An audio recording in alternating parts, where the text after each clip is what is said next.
Өнөөдөр та нар гисгэгдэж шүүгдэж харагддаг учраас л хамгаалагддаг. Ихэхэн зовсон учраас л хамгаалагддаг. Хэрвээ тэгээгүй бол та нар аль хэдийн дороотолд орох байсан.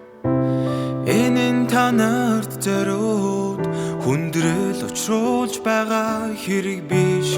Хүний өг чанарыг өөрчилөхөд хэцүү байдаг бөгөөд хүмүүсийн зан чанарыг өөрчлөхийн тулд ингэх ёстой юм. Өнөөдөр та нарт Паулийн мэс чанар эрүүл ухаанч байдаггүй. Түүний өөрийгөө мэдэх чадварч байдаггүй. Сүнсийг чинсэрэхийн тулд үргэлж гисгэж шүүж байх ёстой. Гисгэлчүүд бол та нарын амьд хамгийн тустай зүйл юм. Шаардлагатай үед бас баримтуудын эрэлтийн гисгэлт байх ёстой. Тэр үед л та нар бүрэн болдгийн. Гисгэлт хараалгүйгээр толгой бүх хийх дургүй. Болд хийх дургүй. Тийм уг чанар та нарт байдаг.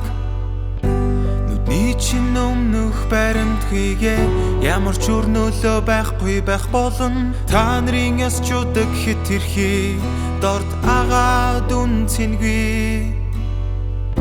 Гисгэлжүүлдгүйгээр та нарыг байлдан дагуулах хэцүү бөгөөд шудраг бус дуулуургүй байдлыг чинь дарахад бэрх байх болно.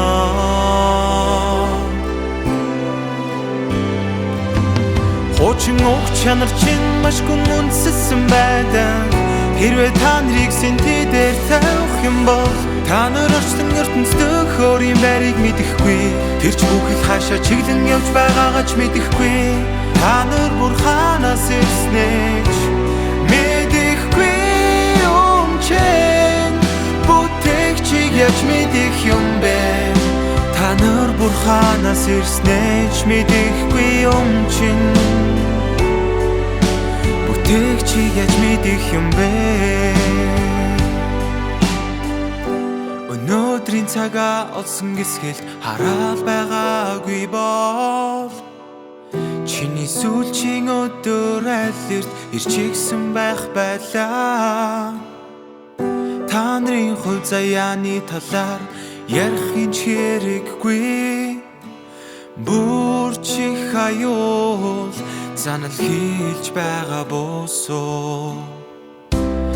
Цагаа олсон энэ гисгэлт шүүлтгүйгээр та нар хичнээн их бие тоож хэрэг дороотхийг хэн мэдэх билээ. Энэ гисгэлт шүүлт та нарыг өдийг хүргэж оршин тогтнолыг чинь хадгалсан. Оршин тогтнолыг чинь хадгалсан. Та нарт өөрсдийгөө хянах хэрэгцүүлэх ямар ч чадвар байхгүй. Та нар өнөөдрийн гисгэлжүүлтийг илүү сайн хүлээн авах ёстой босоо. Та нарт өөр ямар сонголт байгаа юм бэ?